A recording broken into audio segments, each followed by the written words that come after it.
Hey you, yes you, show me your mustache. That's right, Movember is almost over, so I'm about to shave off my mustache, but before that let's talk about the reasons why I even had this creepy little thing on my face for the whole month. Well, first of all, let's start with the history of Movember. Movember was actually started by an Australian about 10 years ago. His name was Justin Colin, I believe, and he basically compared men to cars. And just like cars, if you don't take care of your man, or if men don't take care of themselves, they break down and crash and die. Make sense? Yeah, that's really it. Now, there's more to it. And specifically, I want to talk about the article I just posted below in the description. This is an article from BBC from November 1st of 2014, where a name named Zephyr Zusa, I believe, talks about his history with mental illness and also with how he came to be where he is right now. And he is actually one of the people that is very he's a big promoter of Movember because he went through some serious time, just like myself, some serious mental illness when he was younger, and it almost cost him his life. Now the thing is that now he's one of the biggest proponents of this, and specifically he wants you to be able to express yourself in terms of mental illness, and this is why it's important. Let's actually talk a little bit about math and statistics before we talk about the importance of being able to express what is inside of you. So let's talk about mental illness in young adults, and that will probably be you as soon as you go to university. Essentially, as soon as you turn 20, this is when you become really highly at risk.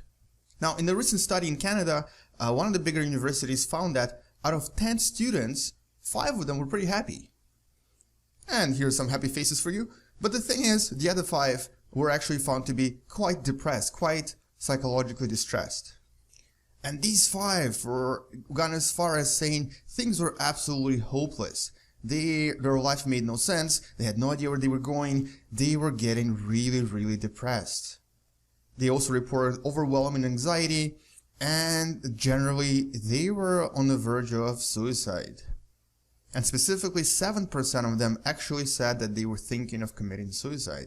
So that's a pretty high number. That's 1 out of these 10 people actually thought about it. And these are normal students.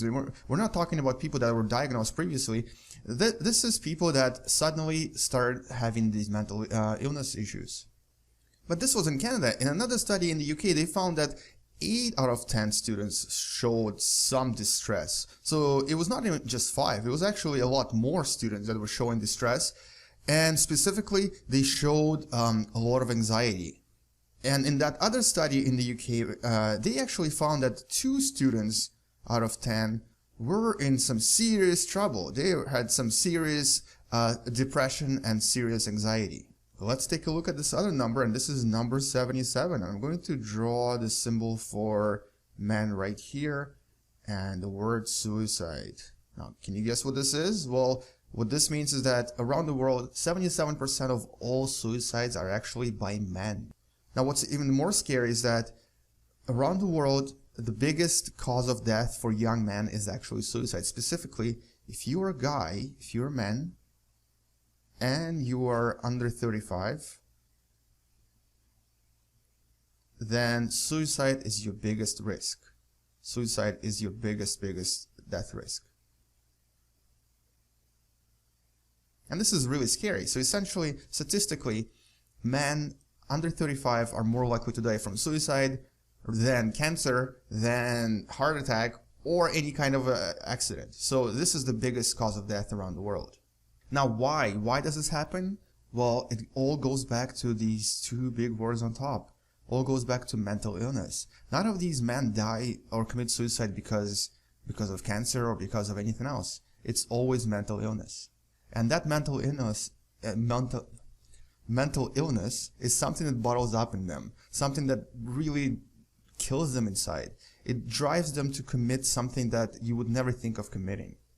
And so what the Movember movement has been becoming recently, I'm going to draw a mustache right here, is it's been transforming from a movement of just prostate cancer to a movement of men being able to speak freely about their mental illness. In Australia, they actually started introducing these specific sports programs where men get to interact with each other And what they do is they start sharing things about their problems, their issues. And this is something that's really important, being able to speak about your issues. Because if you can't talk about what's bottled up inside, it will drive you to commit something horrible. Now, a lot of universities actually do provide these services. They provide you with services where you can talk about your problems, where you can speak to a counselor, or you can actually interact with other people that have similar problems. And this is quite important for men because otherwise you won't be able to find any way to speak to anyone about it. It's really hard to talk to your parents about this, and usually the parents are actually one of the reasons it actually gets worse. And it's very difficult to speak to your friends about it unless they can actually relate. So it's important to find someone who can understand and someone who can relate to you. Now, for men, this usually is another guy. This has to be another guy because only a man can understand man's problems.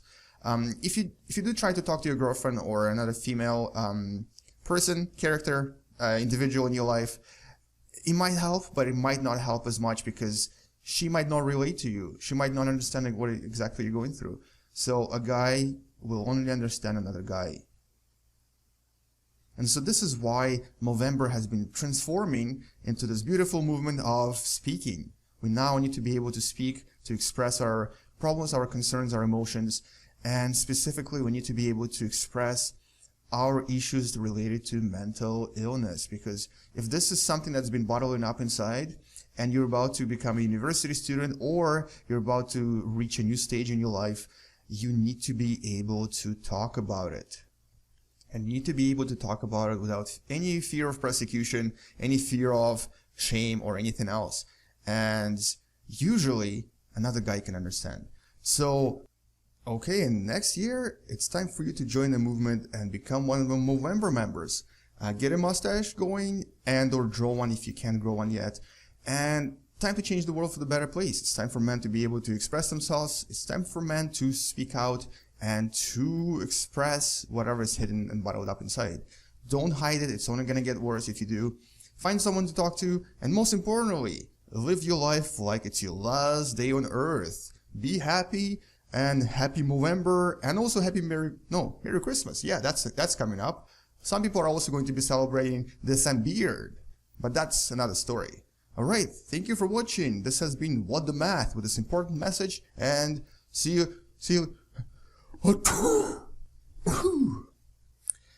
Bless me. Huh? Oh, hey, where did it go? Bye, guys.